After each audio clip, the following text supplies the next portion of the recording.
Saya juga minta nih sama forum rektor. Ini ada 2 RUU loh. Satu RUU perampasan aset yang. Dan kembali lagi bersama kami. Kali ini kita akan melihat bagaimana berjalannya undang-undang perampasan aset. Dan di salah satu video kita akan membahas sampai tuntas ada situasi chaos yang di dalamnya disinyalir ada beberapa penolakan akan rancangan undang-undang perampasan aset tersebut.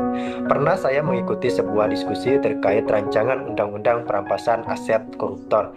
Dan tentu saja di dalamnya terdapat banyak pro kontra dan beberapa substansi dari undang-undang tersebut yang masih menjadi perdebatan.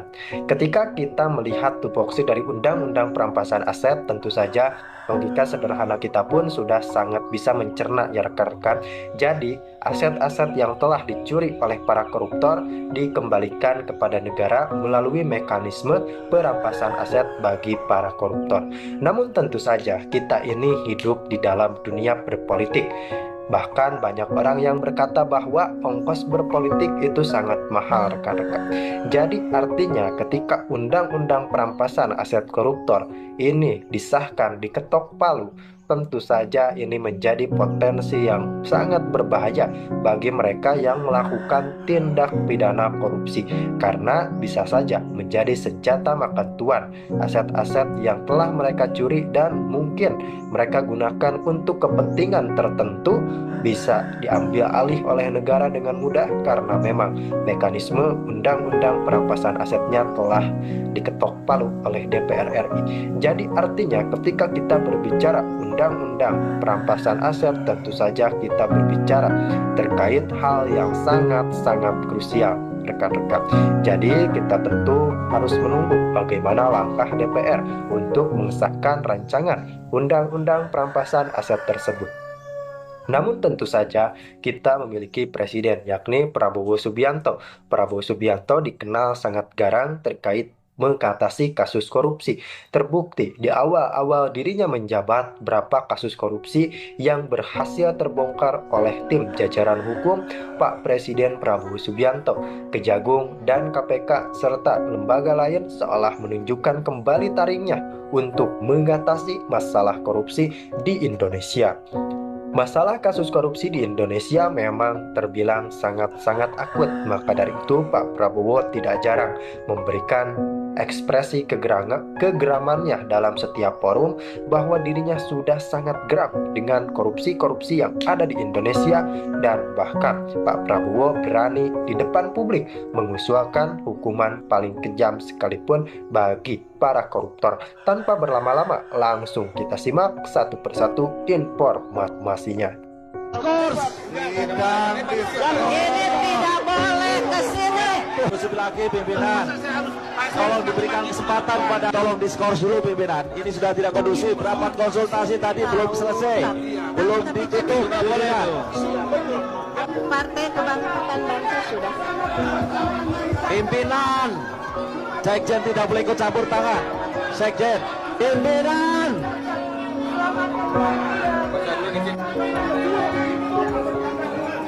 Dengarkan dulu, dengarkan. Pimpinan diskors lagi pimpinan. Dilanjutkan besok. Diskors dulu pimpinan. Pimpinan dilanjutkan besok. Ya kondusif lagi pimpinan. Sidang segera diskors. Ini tidak boleh ke sini. Segera diskors. Ketuk palu bu. Agar sidang segera diskors. Ketuk palu.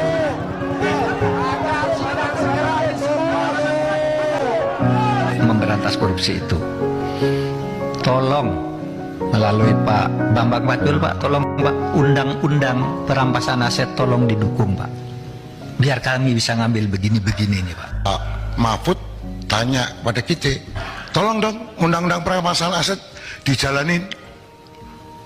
Republik di sini ini gampang Pak, saya ini lobbynya jangan di sini Pak. Ini Korea ini semua menurut bosnya masing-masing.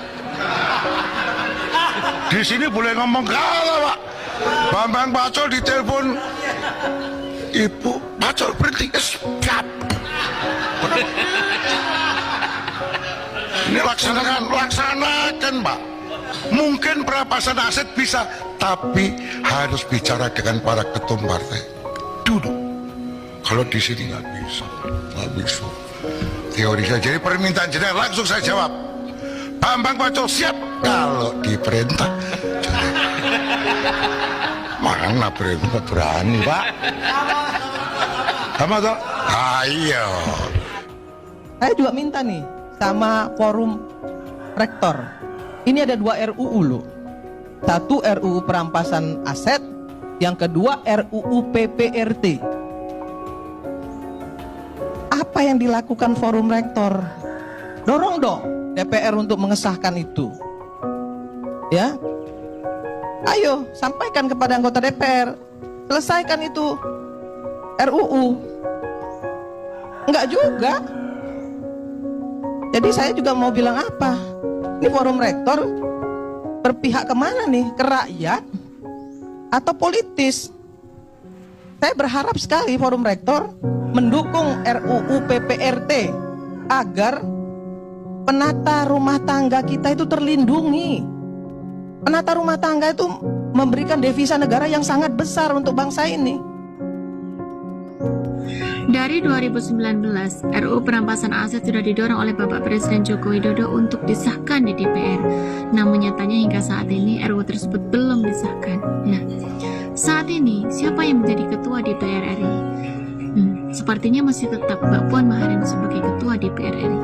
Yang jadi pertanyaan, apakah di eranya Pak Prabowo Gibran RUU perampasan aset tersebut akan bisa disahkan oleh Mbak Puan Maharani selaku ketua DPR RI? Kalau memang benar Mbak Puan Maharani ingin berjuang demi bangsa dan negara, tentunya dia akan mengesahkan RUU perampasan aset juga pembatasan uang kartal tersebut tanpa diminta oleh siapapun, berdasarkan hati nurani dia sendiri. Sebagai sumbangsih kita terhadap Bapak Presiden Joko Widodo, sebagai ungkapan rasa terima kasih kita terhadap Bapak Presiden Joko Widodo. Untuk itu, di pilkada nanti sebaiknya tidak usah memilih orang-orang yang diusung oleh partai PDIP, serta di 2029 nanti tidak perlu memilih orang-orang yang dari PDIP, entah itu caleg ataupun capres mereka. Ya, ingat, Bapak Presiden Joko Widodo diperlakukan seperti itu oleh siapa? Ya, mereka. Orang yang diusung oleh partai PDIP. Serta di 2029 nanti tidak perlu memilih orang-orang yang dari PDIP, entah itu caleg ataupun capres mereka. Ya, ingat, Bapak Presiden Joko Widodo diperlakukan seperti itu oleh siapa? Ya, mereka. Ya, sebagaimana sebelumnya Komisi Pemberantasan Korupsi mendorong Dewan Perwakilan Rakyat untuk dapat segera membahas dan mengesahkan RUU perampasan aset, yang mana RUU atau bila nanti disahkan menjadi undang-undang ini memiliki tujuan dan dampak yang sangat positif bagi pemberantasan korupsi di Indonesia ke depannya. Tentunya akan lebih memudahkan lagi dalam rangka penindakan, dan harapan mereka, para anggota DPR RI yang sudah dilantik ya, dapat memahami bobot dari RUU pemberantasan korupsi ini, RUU perampasan aset. Ya, terima kasih teman-teman media, insan pers yang saya cinta dan banggakan. Jadi tadi kami baru saja mengikuti sidang Kabinet Paripurna, dan salah satu isu pembahasan dari Bapak Presiden Prabowo Subianto adalah agar kita semua, seluruh jajaran mempersiapkan sebaik mungkin arus mudik Lebaran. Begitu pula arus baliknya. Kita ketahui bahwa tidak lama lagi masyarakat Indonesia akan mulai melakukan perjalanan dalam konteks mudik yang diperkirakan akan mulai memasuki masa padatnya mobilitas ke kampung halaman, dan diprediksi pada tanggal 26, 28 itu akan terjadi puncak arus mudik, dan sebaliknya arus balik diperkirakan di tanggal-tanggal 6-7 bulan April. Oleh karena itu tentu kami semua ingin benar-benar mempersiapkan agar perjalanan masyarakat itu berlangsung dengan aman, lancar, dan juga menyenangkan. Dan beberapa kebijakan pemerintah tadi disampaikan oleh Bapak Presiden Prabowo Subianto yang kita kawal adalah bagaimana kami berhasil menurunkan harga tiket pesawat ekonomi dan domestik tentunya di masa mudik tersebut, termasuk juga biaya tarif yang lain termasuk jalan tol, dan dengan demikian kita harapkan lebih terjangkau untuk masyarakat.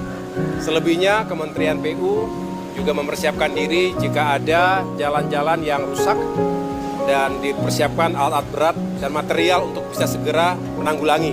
Kementerian Perhubungan tentunya memastikan agar transportasi multimoda baik darat, laut, udara maupun kereta api ini juga lancar, dan terutama di titik-titik yang seringkali menjadi pusat padatnya atau kemacetan kendaraan, termasuk malam hari ini Menteri Perhubungan akan meninjau Merak misalnya dan tempat-tempat yang lain. Jadi saya rasa secara keseluruhan pemerintah berupaya semaksimal mungkin baik tingkat pusat maupun daerah untuk mempersiapkan arus mudik yang berjalan dengan baik dan lancar. Begitu.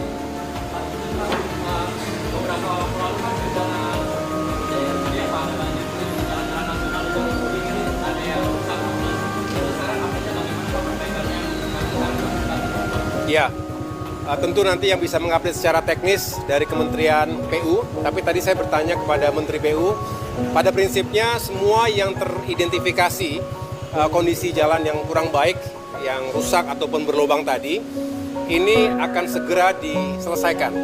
Kita harapkan di hari-hari mendatang ini benar-benar sudah clear sehingga tidak mengganggu perjalanan. Tetapi di mana saja dan lain sebagainya nanti bisa dijelaskan oleh Kementerian PU. Tadi PSB di dalam juga bicara soal program kerakyatan, tapi tadi dievaluasi adalah soal komunikasi ke publik. Dan tadi juga bilang bahwa bagaimana beliau bisa menerima kritikan dari Mas ASB di Kementerian. Iya, saya rasa apa yang disampaikan oleh Bapak Presiden sangat tepat.